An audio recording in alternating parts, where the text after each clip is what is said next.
So in the last class we were discussed about the expression of the Coulomb's force or electrostatic force.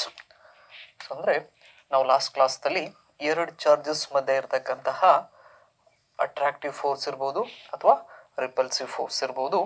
ಆ ಫೋರ್ಸಸ್ಸನ್ನು ನಾವು ಯಾವ ಒಂದು ಫಾರ್ಮುಲಾದಿಂದ calculate ಮಾಡ್ಬೋದು, that is coulombs force or Coulomb expression or electrostatic force, that is equal to 1 divided by 4 pi epsilon naught q1 q2 divided by r square, right? So ಇಲ್ಲಿಗೆ ನಾವೇನಪ್ಪ ಅಂತ ಹೇಳಿದರೆ ಡಿಸ್ಕಷನ್ಸನ್ನು ಮುಗಿಸಿದ್ವಿ ಲಾಸ್ಟ್ ಕ್ಲಾಸ್ದಲ್ಲಿ. Okay, right. ಸೊ ಹಾಗಾದರೆ this force is a vector quantity. So ಈ vector quantity ಬಂತಪ್ಪ ಅಂತ ಹೇಳಿದರೆ, so we know very well the vector quantity has a magnitude as well as direction. Magnitude and direction. So this formula, the above formula gives the magnitude of this force. ಈ formula ಏನಿದೆ ಅಲ್ಲ ನಮಗೆ ಏನು ಕೊಡ್ತಿತ್ತಪ್ಪ ಅಂತ ಹೇಳಿದರೆ ಮ್ಯಾಗ್ನಿಟ್ಯೂಡನ್ನು ತಿಳಿಸ್ಕೊಡ್ತೈತಿ. So ಹಾಗಾದರೆ ಡೈರೆಕ್ಷನ್ಸನ್ನು ಕೂಡ ನಾವೇನಪ್ಪ ಅಂದ್ರೆ ಲಾಸ್ಟ್ ಕ್ಲಾಸ್ದಲ್ಲಿ ನಾವು ಓರಲಿ ಹೇಳಿದ್ವಿ ಏನಪ್ಪ ಅಂದ್ರೆ that is the line joining the centre of these two charges. Along this line this force is exist. Fine. So ನಾವು we have to write this expression in a vector form. So ಅಂದರೆ ಈ ಒಂದು coulombs ಲಾನ ನಾವೇನು ಮಾಡಬೇಕೀಗ vector ಫಾರ್ಮ್ದಲ್ಲಿ ಬರಿಬೇಕು. Therefore our next concept is that is Coulomb's law, vector form of Coulomb's law. Okay, right. So ಹಾಗಾದರೆ ಈ coulombs ಲಾನ vector ಫಾರ್ಮ್ದಲ್ಲಿ ನಾವೇನಪ್ಪ ಅಂತ ಹೇಳಿದರೆ ಬೇರೆ ಬೇರೆ ರೀತಿ ನಾವೇನು ಮಾಡ್ಕೋತೀವಿ, ಬರಿತೀವಿ. ಅಂದರೆ ಇನ್ ಟರ್ಮ್ಸ್ ಆಫ್ ಯೂನಿಟ್ ವೆಕ್ಟರ್ಸ್ದಲ್ಲಿ ನಾವು ಹೇಳ್ತೀವಿ, ಇನ್ ಟರ್ಮ್ಸ್ ಆಫ್ ಫುಲ್ ವೆಕ್ಟರ್ಸ್ದಲ್ಲಿ ಹೇಳ್ತೀವಿ, ಮತ್ತು ಇನ್ ಟರ್ಮ್ಸ್ ಆಫ್ ಪೊಸಿಷನ್ ವೆಕ್ಟರ್ದಲ್ಲಿ ಕೂಡ ನಾವೇನು ಮಾಡ್ಬೋದು, ಎಕ್ಸ್ಪ್ರೆಷನ್ಸನ್ನು ಬರಿಬಹುದು. ರೈಟ್. ಪೂರ್ತಿ side heading that is vector form of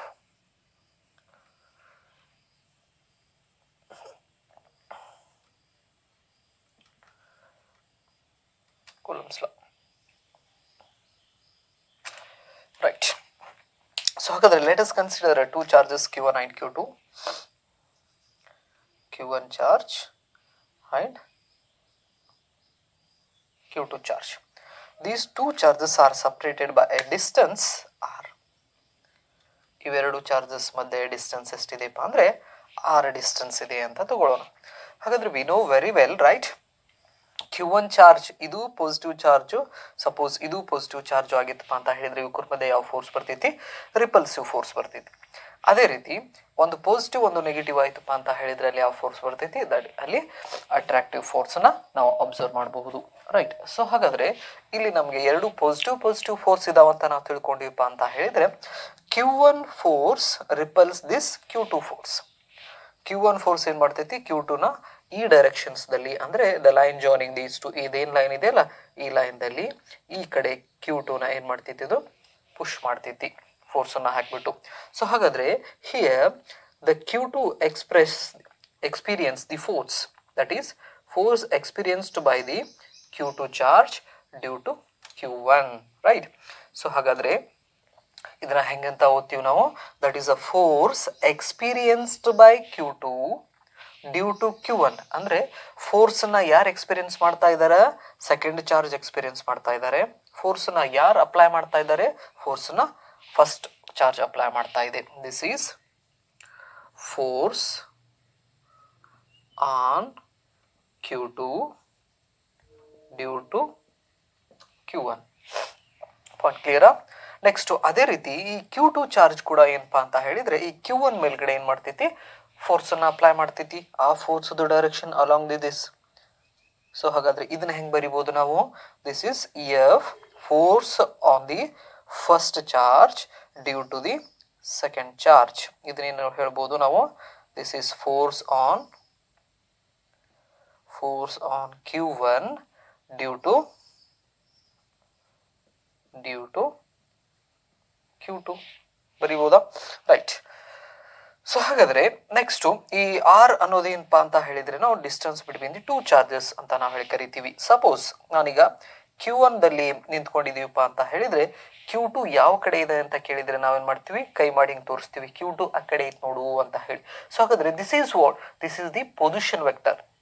ಅಂದ್ರೆ ನಾವು ಹಿಂಗೆ ಕೈ ಮಾಡಿ ತೋರಿಸೋದೇನಪ್ಪ ಅಂತ ಹೇಳಿದ್ರೆ Q2 ಅಲ್ಲಿದೆ, ಅಂದ್ರೆ Q2 ಪೊಸಿಷನ್ ಅಲ್ಲಿದೆ. ಹಾಗಾಗಿ ಈ ಒಂದು ಹ್ಯಾಂಡ್ ನ ನಾವೇನಂತ ಹೇಳ್ಬೋದಪ್ಪ ಅಂತ ಹೇಳಿದ್ರೆ ಪೊಸಿಷನ್ ವೆಕ್ಟರ್ ಅಂತ ನಾವ್ ಕರಿಬಹುದು. ಹಂಗೆ ಈಗ ನಾನು ಇಲ್ಲಿ Q1 ದಲ್ಲಿ ನಿಂತೀನಪ್ಪ ಅಂದ್ರೆ Q2 ಇಲ್ಲಿದೆ. ಸೊ ನಾನು ಈ ಕಡೆ ಏನ್ ಮಾಡ್ತೀನಪ್ಪ ಅಂತ ಹೇಳಿದ್ರೆ ಒಂದು ಎರೋ ಮಾರ್ಕ್ ನ ಹಾಕ್ಬಿಟ್ಟು right. So this is the r cap ಅಂತ ನಾವು ಕರಿತೀವಿ. That is a unit vector of this r. So ಹಾಗಾದ್ರೆ ಇದ್ರದ್ದು ಡೈರೆಕ್ಷನ್ ಏನಪ್ಪಾ ಅಂತ ಹೇಳಿದ್ರೆ ಟುವರ್ಡ್ಸ್ 2 ಸ್ಟಾರ್ಟಿಂಗ್ ಫ್ರಮ್ 1, ಅಂದ್ರೆ ಆರ್ ಸಬ್ಸ್ಕ್ರಿಪ್ಟ್ 2 1 ಅಂತ ಬರ್ದೀವಿ. ಇದರ ಅರ್ಥ ಏನಪ್ಪಾ ಅಂತ ಹೇಳಿದ್ರೆ right towards 2 starting from 1, towards Q2 from Q1. So ಹಾಗಾದ್ರೆ ಇಲ್ಲಿ unit cap represents what's that is a unit vector ಅಂತ ನಾವು ಕರಿತೀವಿ. ಅದೇ ರೀತಿ ಈಗ Q2 ಮೇಲ್ಗಡೆ ನಿಂತ್ಕೊಂಡ್ರಪ್ಪ ಅಂತ ಹೇಳಿದ್ರೆ Q1 ಯಾವ ಕಡೆ ಇದೆ ಅಂತ ಹೇಳ್ತೀರಾ? ಈ ಸೈಡ್ Q1 ಇದೆ ಅಂತ ಹೇಳ್ತೀರಾ. ಸೊ ಹಾಗಾದ್ರೆ ಇದನ್ನ ಹೆಂಗ್ ಬರಿಬಹುದು? Unit vector R cap right towards 1 starting from 2. ಇದನ್ನ ಹೆಂಗ್ ಬರಿಬಹುದು? Towards Q1 from Q2. ಇವು ನೋಟೇಶನ್ಸ್ ಕಂಪಲ್ಸರಿ ನೆನ್ಪಿಟ್ಕೋಬೇಕಾ? ರೈಟ್, ಅಂದ್ರೆ ನಾವು ಯಾವ ಕಡೆಯಿಂದ ಯಾವ ಕಡೆ ಹೋಗ್ತಾ ಇದೀವಿ ಅಂತ ಹೇಳಿ. ರೈಟ್. ಸೊ ಹಾಗಾದ್ರೆ ಇದಕ್ಕೆ ಇಕ್ವೇಶನ್ ನಂಬರ್ 1 ಅಂತ ಎಕ್ಸ್ಪ್ರೆಷನ್ಸ್ ಅನ್ನ ಕೊಡ್ರಿ. ಸೊ ಹಾಗಾದ್ರೆ ಇಕ್ವೇಶನ್ 1 ನಾನು ಈಗ ಏನಪ್ಪಾ ಅಂತ ಹೇಳಿದ್ರೆ ಹೆಂಗ್ ಬರೀಬಹುದು? That is force. First Q1 charges ಅನ್ನ ತಗೋತೀನಿ. That is a force on a Q1 due to Q2. Force on Q1 due to Q2 that is F. Force ಎದ್ರ ಮೇಲೆ ಬೀಳ್ತಾ ಇದೆ? ಮೊದಲನೇ ಚಾರ್ಜ್ ಮೇಲ್ಗಡೆ ಬೀಳ್ತಾ ಇದೆ, ಅಂದ್ರೆ ಫೋರ್ಸ್ ಫಸ್ಟ್ ಚಾರ್ಜ್ ಎಕ್ಸ್ಪೀರಿಯನ್ಸ್ ಮಾಡ್ತಾ ಇದೆ. ಹಾಗಾದ್ರೆ ಆ ಫೋರ್ಸ್ ಅನ್ನು ಹಾಕ್ತಾ ಇರೋರು ಯಾರು? ಎರಡನೇ charge, that is 1 2 vector. This is equal to right. So that is a medium characteristic is there 1 divided by 4 pi epsilon naught ಅಂತ ನಾವು ಕರಿತೀವಿ. Next the magnitude of the charges is Q1 Q2 divided by r square. Okay, where r is the distance between these two charges. ಹಾಗಾದ್ರೆ the direction of this force, so the direction of this force is given by the unit vector along the same direction. So ಹಾಗಾದ್ರೆ ಈ force ಮತ್ತು ಇವೆರಡು unit vectors directions ನಾವು observe ಮಾಡಿದ್ರೆ same ಇದೆ. ಹಾಗಾಗಿ ಈ ಫೋರ್ಸ್ ಡೈರೆಕ್ಷನ್ಸ್ ನ ಹೇಳ್ತಕ್ಕಂಥ ಯೂನಿಟ್ ವೆಕ್ಟರ್ ಯಾವುದು? R cap 1 2. So this is what, this is the vector form of Coulomb's law. ಈ ರೀತಿ ಬರೀಬಹುದು ನಾವು ಒಂದು. Okay, next the force on Q2, force on Q2 due to Q1. So ಹಾಗಾದ್ರೆ force on Q2 due to Q1 ಹೆಂಗ್ ಬರೀಬಹುದು? That is F. ಈಗ ಇಲ್ಲಿ 1 2 ಇದ್ದಲ್ಲಿ ಏನ್ ಹಾಕ್ಬೇಕು? ಇಲ್ಲಿ 2 1 right. That is equal to 1 divided by 4 pi epsilon naught Q1 Q2 divided by r square into ಇಲ್ಲಿ r cap 2 1 ಅಂತ ಹೇಳ್ತೀವಿ. ಇದಕ್ಕೆ ಇಕ್ವೇಶನ್ ನಂಬರ್ 2 ಮತ್ತೆ ಇಕ್ವೇಶನ್ ನಂಬರ್ 3. ಸೊ ನೀವು ವೆಕ್ಟರ್ ಫಾರ್ಮ್ ಆಫ್ ಕೂಲಂಬ್ಸ್ ಲಾ ಅಂತ ಹೇಳಿದ್ರೆ ಇಕ್ವೇಶನ್ 2 ಆರು ಬರೀರಿ, ಇಕ್ವೇಶನ್ 3 ಆರು ಬರೀರಿ, ಪ್ರಾಬ್ಲಮ್ ಇಲ್ಲ. Okay, right. ಸೊ ಹಾಗಾದ್ರೆ so these two forces are equal in magnitude but opposite directions. So ಹಾಗಾದ್ರೆ when we compare these two unit vectors ನ ನಾನು ಅಬ್ಸರ್ವ್ ಮಾಡಿದೀನಪ್ಪ ಅಂತ ಹೇಳಿದ್ರೆ ಒಂದು R21 ಈ ಡೈರೆಕ್ಷನ್ಸ್ ದಲ್ಲಿದೆ, ಇನ್ನೊಂದು R12 ಈ ಡೈರೆಕ್ಷನ್ಸ್ ದಲ್ಲಿದೆ. ಹಾಗಾದ್ರೆ these two unit vectors are equal in magnitude but opposite directions. Therefore we can write R12 right side ಇರೋದನ್ನ ಏನಪ್ಪಾ ಅಂತ ಹೇಳಿದ್ರೆ ನಾವು ಪಾಸಿಟಿವ್ ತಗೋತೀವಿ, ಲೆಫ್ಟ್ ಸೈಡ್ ನೆಗೆಟಿವ್ ನ ಹಾಕೊಂಡಿವಪ್ಪ ಅಂತ ಹೇಳಿದ್ರೆ this is minus. Therefore unit vector R21. ಸೊ ಹಾಗಾದ್ರೆ unit vector R21 is equal to minus R12. So this negative sign indicates what? Opposite directions. So ಹಾಗಾದ್ರೆ ಇಕ್ವೇಶನ್ 3 ನ ನಾನು ಈಗ R21 ಬದಲಿ ನಾ ಏನ್ ಹಾಕ್ಬಹುದಪ್ಪ ಅಂತ ಹೇಳಿದ್ರೆ ಮೈನಸ್ R12 ನಾವು ಬರಿಬಹುದಲ್ಲ. Therefore equation 3 becomes equation 3 becomes. ಹಾಗಾದ್ರೆ equation 3 ನ ಹೆಂಗ್ ಬರೀಬಹುದು? that is the force 2 1 is equal to 1 divided by 4 pi epsilon naught q1 q2 divided by r square. ಈಗ ಇಲ್ಲಿ r21 ಇದ್ದಲ್ಲಿ ಈ ವ್ಯಾಲ್ಯೂನ ನಾನು ಏನು ಮಾಡ್ತೀನಿ, ಸಬ್ಸ್ಟಿಟ್ಯೂಟ್ ಮಾಡ್ತೀನಿ. Right, these two are equal because these two are the unit vectors ಅಲ್ಲ ಇವು. ಯೂನಿಟ್ ವೆಕ್ಟರ್ ಅಂದರೆ ಹೂಸ್ ಮ್ಯಾಗ್ನಿಟ್ಯೂಡ್ ಈಸ್ 1 ಇರ್ತೈತಿ. ಹಾಗಾಗಿ ಇವೆರಡರದು ಮ್ಯಾಗ್ನಿಟ್ಯೂಡ್ ಒಂದೇ ಈಕ್ವಲ್ ಇರ್ತೈತಿ, ಬಟ್ ಅಪೋಸಿಟ್ ಡೈರೆಕ್ಷನ್ ಇರೋದ್ರಿಂದ ನಾವು ಹಿಂಗೆ ಬರಿಬಹುದು. ಓಕೆ, ಸೊ ಹಾಗಾದರೆ ಇಲ್ಲಿ r21 ಬದಲಿ ನಾ ಏನು ಬರಿಬೋದು, ಮೈನಸ್ r12 ಕ್ಯಾಪ್ ಬರಿಬೋದಲ್ಲ. ಸೊ ಹಾಗಾದ್ರೆ ಮೈನಸ್ ಅನ್ನ ಈ ಕಡೆ ತೊಗೊಂಡ್ಬಂದಿವಪ್ಪ ಅಂದ್ರೆ ಇಕ್ವೇಶನ್ ಏನಾಗ್ತೈತೆ ನೋಡ್ರಿ, 21 is equal to 1 divided by 4 pi epsilon naught minus sign ಈ ಕಡೆ ಹೊರಗಡೆ ಬಂದರೆ that is q1 q2 divided by r square into r12 cap. So ಹಾಗಾದರೆ r12 ಕ್ಯಾಪ್ ಅಂತ ಹೇಳಿದರೆ, ಸೊ ಹಾಗಾದರೆ ಈ ಪೋರ್ಷನ್ಸ್ ನೋಡ್ರಿ, ಇದನ್ನು ನಾವೇನಂತ ಬರೀಬಹುದು, 1 divided by 4 pi epsilon naught q1 q2 divided by r square into r1 cap ಅಂತ ಹೇಳಿದರೆ f12 ಬರೀಬೋದಾ. therefore this is 21 is equal to minus f12 ಅಂತ ನಾವು ಹೇಳಿ ಕರಿತೀವಿ. ಸೊ ಹಾಗಾದರೆ this expression indicates what, these two charges applies equal magnitude force but opposite direction. So ಅಂದರೆ ಈ final ಎಕ್ಸ್ಪ್ರೆಷನ್ಸ್ದಿಂದ ನಮ್ಗೆ ಏನು ತಿಳಿದು ಬರ್ತಿತ್ತಪ್ಪ ಅಂತ ಹೇಳಿದರೆ, ಈ Q1 ಮತ್ತು Q2 ಚಾರ್ಜಸ್ ಏನಿದಾವಲ್ಲ, ಇವೆರಡೂ ಚಾರ್ಜಸ್ಸು ಏನಪ್ಪ ಅಂತ ಹೇಳಿದರೆ ಸೇಮ್ ಅಮೌಂಟ್ ಫೋರ್ಸನ್ನು ಅಪ್ಲೈ ಮಾಡ್ತಾವು, ಬಟ್ ಅಪೋಸಿಟ್ ಡೈರೆಕ್ಷನ್ಸ್ದಲ್ಲಿ ಇರ್ತೈತಿ ಅಂತ ನಾವು ಹೇಳ್ಬೋದು.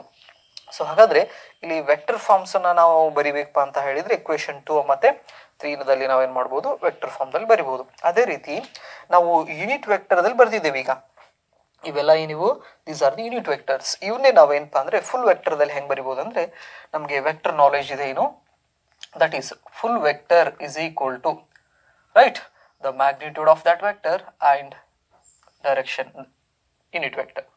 ಸೊ ಹಾಗಾದರೆ unit vector is equal to ಏನು ಬರಿಬೋದು, full vector divided by magnitude of that vector.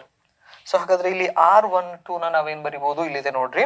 So ಹಾಗಾದರೆ ಯೂನಿಟ್ ವೆಕ್ಟರ್ ಇದೆಯಲ್ಲ r12, ಇದನ್ನ ಹೆಂಗೆ ಬರಿಬೋದು, ಯೂನಿಟ್ ವೆಕ್ಟರ್ ಅಂದರೆ full vector r full vector 12 divided by magnitude ಅಂತ ಹೇಳಿದರೆ ಇಲ್ಲಿ r ಅಷ್ಟೇ ಬರಿತೀವಿ ನಾವು, ಡೈರೆಕ್ಷನ್ಸ್ ಇರೋದಿಲ್ಲ. Okay fine. ಅದೇ ರೀತಿ ನಾವು r21 ಹೆಂಗೆ ಬರಿಬಹುದು, this is equal to r21 divided by r. So ಹಾಗಾದರೆ ಇದಕ್ಕೆ ಈಕ್ವೇಷನ್ಸ್ ಏನಪ್ಪ ಅಂತ ಹೇಳಿದರೆ ಎ ಕೊಡ್ರಿ, ಈಕ್ವೇಷನ್ ಬಿ ಅಂತ ಹಾಕೊಳ್ಳೋಣ. ಸೊ ಹಾಗಾದರೆ ಈಗ ನಾ ಏನಪ್ಪ ಅಂತ ಹೇಳಿದರೆ ಈ ಯೂನಿಟ್ ವೆಕ್ಟರ್ಸ್ನ ತೆಗೆದ್ಬಿಟ್ಟು ನಾನು ಅವನ್ನ ಬರ್ಕೋಬಹುದಾ ಯೂನಿಟ್ ವೆಕ್ಟರ್ಸ್ ಬದಲಿಗೆ. therefore equation 2 becomes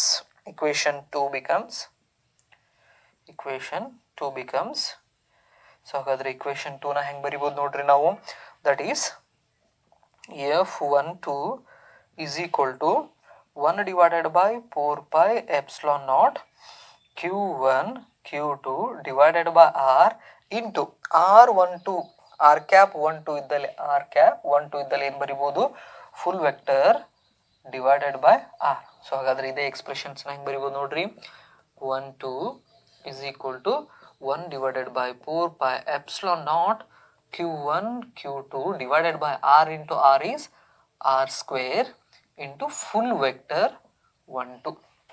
Equation number 4.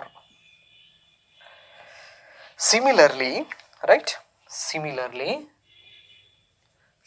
we can write f21 is equal to 1 divided by 4 pi epsilon naught q1 q2 divided by this is ಒಂದು ನಿಮಿಷ ಇಲ್ಲಿ r ಕ್ಯೂಬ್ ಆಗುತ್ತೆ ಇದು, this is r cube.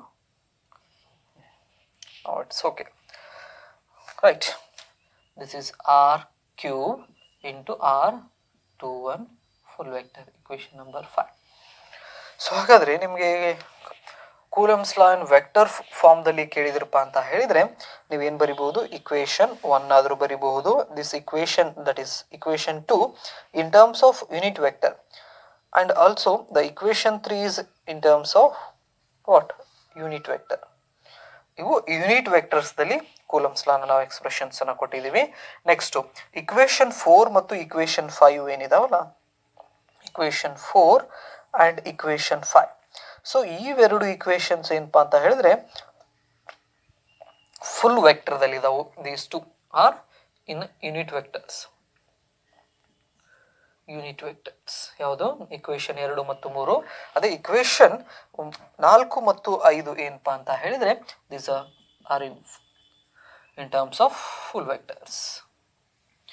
ಈ ರೀತಿ ನಾವೇನ್ ಮಾಡ್ತೀವಪ್ಪ ಅಂತ ಹೇಳಿದ್ರೆ ಈ ಕೂಲಮ್ಸ್ ಲಾನ ವೆಕ್ಟರ್ದಲ್ಲಿ ಬರಿತೀವಿ. ಹಾಗೆ ನಾವು ಪೊಸಿಷನ್ ವೆಕ್ಟರ್ದಲ್ಲಿ ಕೂಡ ನಾವೇನ್ ಮಾಡ್ಬೋದು, ಈ ಒಂದು ಲಾಸ್ ಅನ್ನ ಎಕ್ಸ್ಪ್ರೆಷನ್ಸ್ ಅನ್ನ ಕೊಡ್ಬೋದು. ಅದು ಹೆಂಗಪ್ಪ ಅನ್ನೋದನ್ನ ನಾವು ಏನ್ ಮಾಡೋಣ, ಸ್ವಲ್ಪ ನೋಡೋಣ. ಪೊಸಿಷನ್ ವೆಕ್ಟರ್ಸ್ ದಲ್ಲಿ ಈ ಕೂಲಮ್ಸ್ ಲಾನ ನಾವು ಹೆಂಗ್ ಬರಿಬೇಕು, ರೈಟ್? ಸೊ ಹಾಗಾದ್ರೆ ಐ ರಿಮೂವ್ ದಿಸ್ ಒನ್. ಇದನ್ನ ನಾ ಏನ್ ಮಾಡ್ತೀನಪ್ಪ ಅಂತ ಹೇಳಿದ್ರೆ ರಿಮೂವ್ ಮಾಡಿಕೊಂಡು, ನಮಗೆ ಗೊತ್ತಿದೆ ಏನಪ್ಪ ಅಂತ ಹೇಳಿದ್ರೆ ಈಗ ಒಂದು ಒರಿಜಿನ್ ಅನ್ನ ಕನ್ಸಿಡರ್ ಮಾಡ್ಕೋತೀನಿ ನಾನು, right? This is the origin O ಅಂತ ಹೇಳ್ತೀವಿ. ಈ ಒರಿಜಿನ್ ಇಂದ X axis, Y axis, Z axis ನ ತಗೋತೀನಿ ನಾನು. X excess, right? ನೆಕ್ಸ್ಟ್ ಈ ಕಡೆ ಬಂದ್ರೆ ಮೇಲ್ಗಡೆ ಹೋದ್ರೆ ವೈ ಎಕ್ಸಸ್, ಕೆಳಗಡೆ ಬಂದ್ರೆ ಝೆಡ್ ಎಕ್ಸಸ್, ರೈಟ್? ಸೊ ಹಾಗಾದ್ರೆ ನಾವು we consider the two charges in the x y plane. So ನಮಗೆ ಈ ತರ ಏನಪ್ಪ ಕಾರ್ಟಿಷಿಯನ್ ಕೋಆರ್ಡಿನೇಟ್ ಸಿಸ್ಟಮ್ ಅಂತಂದ್ರೆ ರೆಕ್ಟಾಂಗ್ಯುಲರ್ ಕೋಆರ್ಡಿನೇಟ್ಸ್ ಬಂದು ಅಂದ್ರೆ ನಾವೇನ್ ಮಾಡ್ತೀವಿ, ಪ್ಲೇನ್ಸ್ ಅನ್ನ ಅಬ್ಸರ್ವ್ ಮಾಡ್ತೀವಿ. X y plane, y z plane, z x plane ಅಂತ ಹೇಳಿ ನಾವು ತಗೋತೀವಿ. ಸೊ ಹಾಗಾದ್ರೆ ಇಲ್ಲಿ ನಾವು ಎಕ್ಸ್ ವೈ ಪ್ಲೇನ್ ಅನ್ನ ಕನ್ಸಿಡರ್ ಮಾಡಿದ್ರೆ let us consider the two charges are placed in the x y plane, that is Q1 and Q2. ಇವೆರಡು ಏನಪ್ಪಾ ಅಂತ ಹೇಳಿದ್ರೆ ಚಾರ್ಜಸ್. ಇದು Q1 ಚಾರ್ಜ್ ಮತ್ತೆ Q2 ಚಾರ್ಜ್ ಅಂತ ನಾವು ತಗೋತೀವಿ. ಹಾಗಾದ್ರೆ ಇವೆರಡರದು ಪೊಸಿಷನ್ಸ್ ಅನ್ನ ನಾವು, position vector it is a start from the origin, right? So and it indicates the position of the charge. So ಹಾಗಾದ್ರೆ ಈ ಒರಿಜಿನ್ ಇಂದ ಮೊದಲನೆಯ position vector this is R1, right? So and this is R2 ಅಂತ ನಾವು ಕರಿತೀವಿ. Next ಇವ್ರ ಮಧ್ಯೆ ಇರತಕ್ಕಂಥ ಡಿಸ್ಟೆನ್ಸ್ ಅನ್ನ ನಾವು ಆರ್ ಅಂತ ಹೇಳಿ ಕರಿಬಹುದು. ಆ ಆರ್ ಅನ್ನ ನಾವು ಮತ್ತೆ ಯೂನಿಟ್ ವೆಕ್ಟರ್ಸ್ ದಲ್ಲಿ ಕೂಡ ಬರಿಬಹುದು. ಓಕೆ. ಸೊ ಹಾಗಾದ್ರೆ ಇದೇ ಡೈಗ್ರಾಮ್ ಇಲ್ಲಿ ಏನಿದೆ ಇಲ್ಲ, ಇಲ್ಲಿ ಹಾಕಿದಿಲ್ಲ, ಇದೇ ಡೈಗ್ರಾಮ್ಸ್ ಅನ್ನ ನಾವು ಇಲ್ಲಿ ಪ್ಲೇಸ್ ಮಾಡ್ತಾ ಇದೀವಿ ಅಷ್ಟೇ. ಸೊ ಹಾಗಾದ್ರೆ ಈಗ Q1 ಏನ್ ಮಾಡ್ತಾ ಇದೆಯಪ್ಪ ಅಂದ್ರೆ Q2 ಮೇಲ್ಗಡೆ ಈ ಡೈರೆಕ್ಷನ್ಸ್ ದಲ್ಲಿ ಫೋರ್ಸ್ ಆಗ್ತಾ ಇದೆ. This is the force on Q2 due to Q1. So ಹಾಗಾದ್ರೆ ಇಲ್ಲಿ ಯೂನಿಟ್ ವೆಕ್ಟರ್ಸ್ ನ ಏನ್ ಬರಿಬಹುದು ನಾನು, ಆರ್ ಕ್ಯಾಪ್ 2 1 ಇಲ್ಲಿದಾವಲ್ಲ, that is a force on Q2 due to Q1 and it's unit vectors, right? Next ನಾನು ಏನಪ್ಪಾ ಅಂತ ಹೇಳಿದ್ರೆ ಈ Q1 ಮೇಲ್ಗಡೆ ತಗೊಂಡ್ರೆ this is a force on 1 due to 2. So ಇದ್ರದ್ದು ಯೂನಿಟ್ ವೆಕ್ಟರ್ಸ್ ನ ಏನ್ ಬರಿಬಹುದು ನಾನು, this is R1 to cap. So ಈ ತರ ನಾವೇನಪ್ಪಾ ಅಂತ ಹೇಳಿದ್ರೆ ಈ ಪೊಸಿಷನ್ ವೆಕ್ಟರ್ಸ್ ದಿಂದ ಕೂಡ ನಾವೇನ್ ಮಾಡ್ಬೋದು, ಕೂಲಮ್ಸ್ ಲಾನ ಬರಿಬಹುದು. ಇದನ್ನ ಏನ್ ಮಾಡ್ತೀನಿ ನಾನು ನೆಕ್ಸ್ಟ್ ವಿಡಿಯೋದಲ್ಲಿ ನಿಮಗೆ ತಿಳಿಸ್ಕೊಡ್ತೀನಿ. Thank you.